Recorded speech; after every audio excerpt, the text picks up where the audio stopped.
வணக்கம். தமிழாளி தொலைக்காட்சி செய்திகள் வாசிப்பவர் கமலா ஜெகதீஸ்வரன். முதலில் தலைப்புச் செய்திகள்.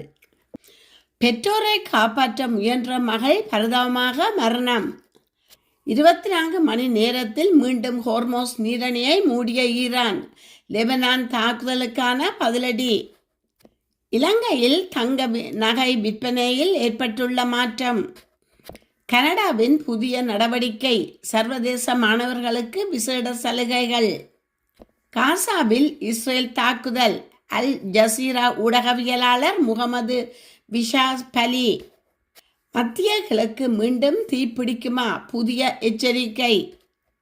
உலக கிண்ணத்தை முன்னிட்டு டொரண்டோவில் விசேட போக்குவரத்து ஏற்பாடுகள்.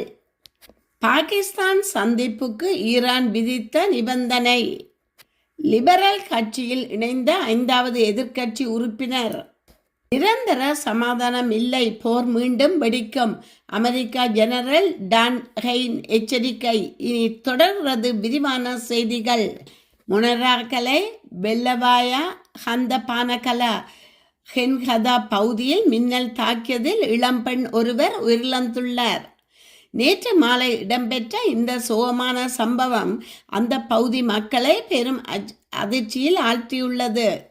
வீட்டுக்கு அருகிலுள்ள விவசாய நிலத்தில் தனது தாய் மற்றும் தந்தை வேலை செய்து கொண்டுள்ளனர். இதன்போது பெய்த கடும் மழை காரணமாக அவர்களுக்கு குடை ஒன்றை கொடுப்பதற்காக சென்றபோதே இந்த விபரீதம் ஏற்பட்டுள்ளது. 23 வயதான யுவதியே உயிரிழந்துள்ளதாக அடையாளம் காணப்பட்டுள்ளது. அமெரிக்கா ஜனாதிபதியுடன் ஈரானுடனும் போர் நிறுத்தத்தை அறிவித்த 24 மணி நேரத்துக்குள் இஸ்ரேல் லெபனானில் நடத்திய தாக்குதலுக்கு பதிலளிப்பதாக ஈரான் ஹோர்மோஸ் நீரணியை ஸ்ட்ரெய்ட் ஆஃப் ஹோர்மோஸ் மூடியுள்ளது என அசோசியேட்டட் பிரஸ் செய்தி வெளியிட்டுள்ளது. அமெரிக்கா மற்றும் ஈரான் புதன்கிழமை அதிகாலை 2 வாரங்களுக்கு போர் நிறுத்தத்தை அறிவித்தன. அந்த ஒப்பந்தத்தின் ஒரு பகுதியாக உலகளாவிய எரிசக்தி விநியோகத்தை மீண்டும் சீர்படுத்தும் வகையில் ஹோர்மோஸ் நீரணியை திறக்க ஈரான் சம்மதித்திருந்தது. இந்த நிலையில் இஸ்ரேல் பிரதமர் பெஞ்சமின் நெதன்யாகு அமெரிக்காவின் போர் நிறுத்த முடிவுக்கு ஆதரவு தெரிவித்தாலும் அது லெபனானை உள்ளடக்கவில்லை என்று தெளிவுபடுத்தினார். ஈரான் உடனடியாக நீரணைகளை திறந்து அமெரிக்கா, இஸ்ரேல் மற்றும் பிராந்திய நாடுகளுக்கு எதிரான அனைத்து தாக்குதல்களையும் நிறுத்த வேண்டும் என்ற நிபந்தனையின் கீழ் ஜனாதிபதி ட்ரம்பின் முடிவை இஸ்ரேல் ஆதரிக்கிறது என நெதன்யாகு தனது எக்ஸ் தள பதிவில் குறிப்பிட்டிருந்தார். இருப்பினும் மற்றொரு பதிவில் அவர் வரவிருக்கும் பேச்சுவார்த்தைகளில் அமெரிக்கா, இஸ்ரேல் மற்றும் இஸ்ரேலின் பிராந்திய நட்பு நாடுகள் பகிர்ந்து கொள்ளும் இந்த இலக்குகளை அடைவதில் உறுதியாக இருப்பதாக அமெரிக்கா இஸ்ரேலிடம் தெரிவித்துள்ளது. இந்த 2 வார போர் நிறுத்தம் லெபனானை உள்ளடக்கவில்லை என்றும் அவர் தெரிவித்துள்ளார். இதற்கிடையில் லெபனானில் மற்றும் ஹிஸ்புல்லா மீது இஸ்ரேல் தனது இராணுவ நடவடிக்கைகளை தொடர்ந்து மேற்கொண்டு வருகிறது. இந்த தாக்குதல்களில் 112 பேர் உயிரிழந்துள்ளதுடன் 837 பேர் காயமடைந்துள்ளனர். இது தொடர்பாக ஈரானில் எதிர்ப்பு குரல்கள் எழுந்துள்ளன. இதற்கு முன்னதாக லெபனானில் இஸ்ரேல் மேற்கொண்டு வரும் இராணுவ நடவடிக்கைகளுக்கு அதிபர் சமீபத்திய போர் நிறுத்த ஒப்பந்தத்தில் ஹிஸ்புல்லா சேர்க்கப்படவில்லை என்று கூறினார். PBS நியூஸுக்கு அளித்த நேர்காணலில் லெபனானில் தாக்குதல்கள் தொடர்வதற்கான காரணம் குறித்து கேட்டபோது அவர்கள் அந்த ஒப்பந்தத்தில் சேர்க்கப்படவில்லை என்று ட்ரம்ப் பதிலளித்தார். மேலும் ஏன் லெபனானுக்கு எதிரான தாக்குதல்கள் ஒப்பந்தத்தில் சேர்க்கப்படவில்லை என்று கேட்டபோது அது ஹிஸ்புல்லாவை சார்ந்தது. அவர்கள் அந்த ஒப்பந்தத்தில் இல்லை, அதை விரைவில் கவனிக்கப்படும் என அவர் தெரிவித்தார். இஸ்ரேல் லெபனானில் தாக்குதல்களை தொடர்வதை நீங்கள் ஏற்றுக்கொள்கிறீர்களா என்ற கேள்விக்கு அது ஒப்பந்தத்தின் ஒரு பகுதி, அனைவருக்கும் அது தெரியும், அது தனியான மோதல் என ட்ரம்ப் குறிப்பிட்டுள்ளார். இலங்கையில் தங்க ஆபரணங்கள் விற்பனையில் பாரிய மாற்றம் ஏற்பட்டுள்ளதாக தெரிவிக்கப்படுகிறது. உலக சந்தையில் தங்கத்தின் விலைக்கு ஏற்ற வகையில் உள்நாட்டில் தங்க ஆபரணங்களின் விலைகள் உயர்வடைந்துள்ளன. இவ்வாறு தங்க ஆபரணங்களின் விலைகளில் ஏற்பட்ட அதிகரிப்பு காரணமாக தங்க ஆபரணங்களின் விலை விற்பனை 25% வீழ்ச்சி அடைந்துள்ளது என தெரிவிக்கப்படுகிறது. அகில இலங்கை நகைக்கடை உரிமையாளர்கள் சங்கத்தின் செயலாளர் ராமன் சுப்பிரமணியம் இந்த விடயத்தை தெரிவித்துள்ளார். இலங்கையில் நேற்று தினம் 24 கரட்டை கொண்ட ஒரு பவுன் தங்கம் 4,05,000 ரூபாய்க்கு விற்பனை செய்யப்பட்டதாகவும் இது நேற்று முன் தினத்துடன் ஒப்பிடும்போது 7,000 ரூபாய் அதிகம் எனவும் தெரிவிக்கப்படுகிறது. அண்மை காலமாகவே உலக சந்தையிலும் இலங்கையிலும் தங்க ஆபரணங்களின் விலைகள் பாரிய அளவில் அதிகரித்து செல்லும் நிலைமையை அவதானிக்க முடிகிறது. இதனால் தங்க ஆபரண தொழில்துறையில் ஈடுபட்டவர்கள் நெருக்கடியை எதிர்நோக்கி வருவதாக தெரிவிக்கப்படுகிறது.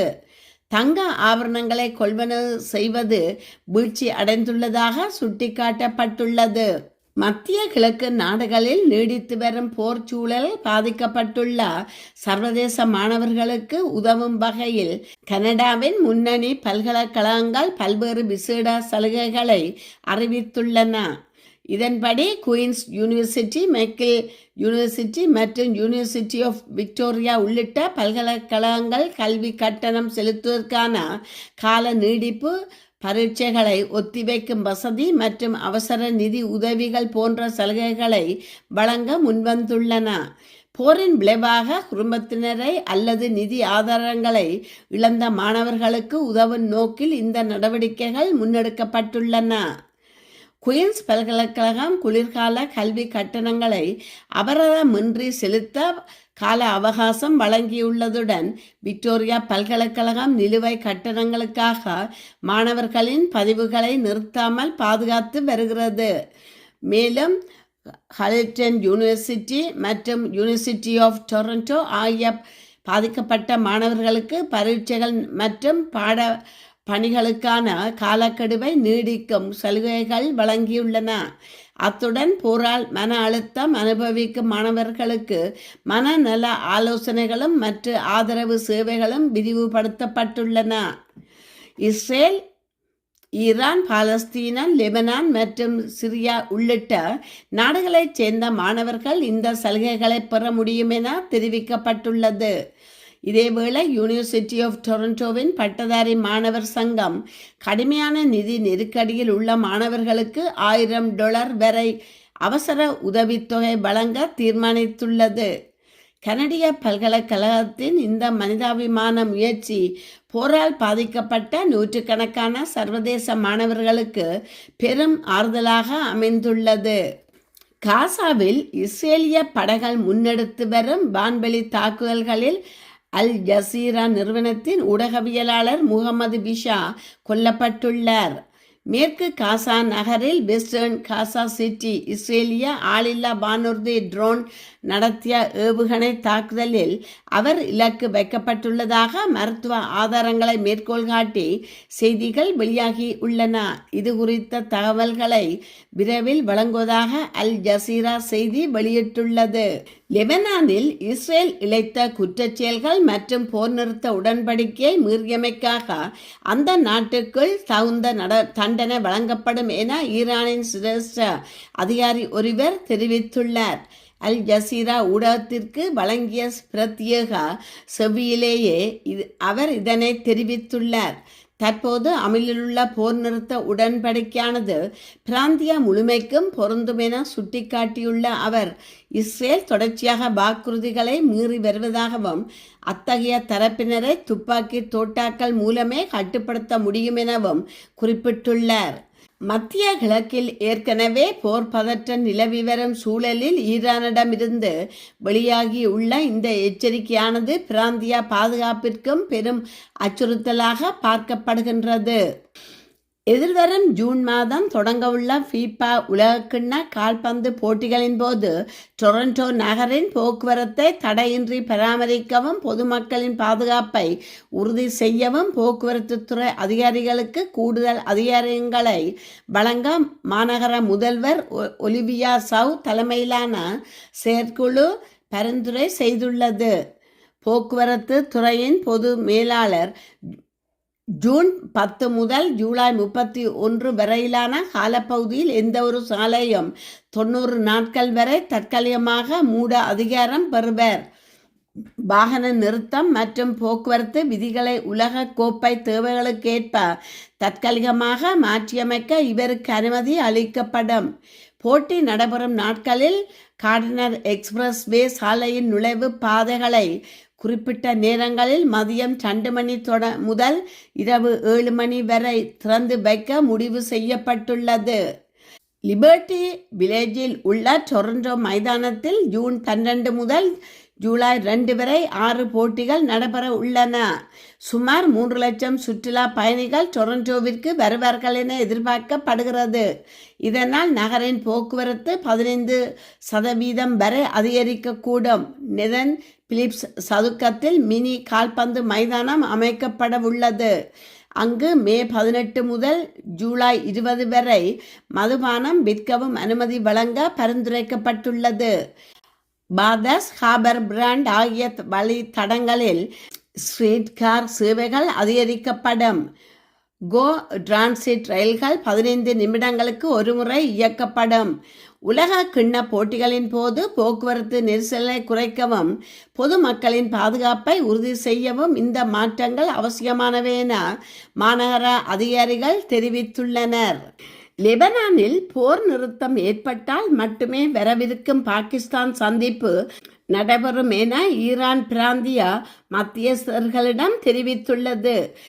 லெபனான் மீதான இஸ்ரேலிய தாக்குதல்கள் நிறுத்தப்பட்டால் மட்டுமே இஸ்லாமாபாத்தில் அமெரிக்கா அதிகாரிகளுடன் பேச்சுவார்த்தை நடத்துவோம் என ஈரான் மத்தியஸ்தர்களிடம் தெரிவித்தது. எதிர்பார்த்தபடியே 2 ஆண்டுகளுக்கு முன்பு செய்தது போல ஈரான் ஹிஸ்புல்லாவை கைவிடவில்லை. தங்களுக்கு சாதகமான நிலை உள்ளது என்பதை அவர்கள் அறிவார்கள், மேலும் பின்வாங்கவும் இல்லை என ஈரான் அறிவித்துள்ளது. தற்போதைய போர் நிறுத்த உடன்படிக்கையானது போரில் ஒரு தற்காலிக இடைநிறுத்தம் மட்டுமே என அமெரிக்க கூட்டுப்படை தலைமை தலைவர் chairman of the joint chiefs of staff general Dan Caine தெரிவித்துள்ளார். அமெரிக்கா பாதுகாப்பு செயலர் பீட் ஹெட்சேத்துடன் இணைந்து நடத்திய செய்தி சந்திப்பின் போதே அவர் இதனை குறிப்பிட்டுள்ளார். இதன்போது கருத்து தெரிவித்த அவர், போர் நடவடிக்கைகளை மீண்டும் தொடங்குமாறு உத்தரவிடப்பட்டாலோ அல்லது அதற்கான தேவை ஏற்பட்டாலோ அமெரிக்காவின் கூட்டுப்படை அதனை எதிர்கொள்ள முழுமையாக தயாராக உள்ளதாக தெரிவித்தார். தற்போது அமலில் உள்ள போர் நிறுத்தம் என்பது நிரந்தரமான ஒன்றல்ல என்பதை ஜெனரல் கெயின் கருத்துக்கள் கோடிட்டு காட்டுகின்றன. ஒருவேளை சமாதான பேச்சுவார்த்தைகளில் முரண்பாடுகள் ஏற்படும் பட்சத்தில் மீண்டும் இராணுவ நடவடிக்கைகளை முன்னெடுப்பதற்கு அமெரிக்க படைகள் தயாராக நிலையில் வைக்கப்பட்டுள்ளதை இந்த அறிவிப்பு உறுதிப்படுத்துகிறது. இராணுவ ரீதியாக எந்த ஒரு சவாலையும் எதிர்கொள்ளவும் மேலதிக உத்தரவுகளுக்கு அமைய செயற்படவும் அமெரிக்கா படைகள் தயாராக இருப்பதாகவும் அவர் இதன்போது சுட்டிக்காட்டினார். கனடாவின் நீண்டகால நாடாளுமன்ற உறுப்பினரான மர்லின் கிளாடு எதிர்க்கட்சியான கன்சர்வேட்டிவ் கட்சியிலிருந்து விலகி ஆளும் லிபரல் கட்சியில் இணைந்துள்ளதாக அறிவித்துள்ளார். 2015 முதல் கன்சர்வேட்டிவ் கட்சியின் சார்பில் சார்னியா லேம்டன் தொகுதியை பிரதிநிதித்துவப்படுத்தி வந்த மார்லின் கிளாடு இப்போது பிரதமர் மார்கானி தலைமையிலான லிபரல் அரசாங்கத்தில் இணைந்துள்ளார். கனடாவின் பொருளாதாரத்தை பலப்படுத்தவும் சுதந்திரமான வலுவான எதிர்காலத்தை உருவாக்கவும் பிரதமர் மார்கானியின் தலைமையே சிறந்தது என தனது முடிவிற்கான காரணத்தை அவர் தெரிவித்துள்ளார். கடந்த 5 மாதங்களில் எதிர்கட்சியிலிருந்து விலகி லிபரல் கட்சியில் இணைந்த 5வது உறுப்பினர் இவராவர். இவருக்கு முன்பாக மேலும் 4 கன்சர்வேட்டிவ் உறுப்பினர்கள் லிபரல் கட்சிக்கு தாவியுள்ளனர். கடந்த ஏப்ரல் பொது தேர்தலுக்கு பிறகு பெரும்பான்மைக்கு தேவையான 172 இடங்களை அடைய லிபரல் கட்சி போராடி வருகிறது. தற்போது மார்லின் கிளாடு இணைந்ததன் மூலம் லிபரல் கட்சியின் பலம் 171ஆக உயர்ந்துள்ளது. பெரும்பான்மையை நிரூபிக்க இன்னும் ஒரே ஒரு ஆசனம் மட்டுமே தேவைப்படுகிறது.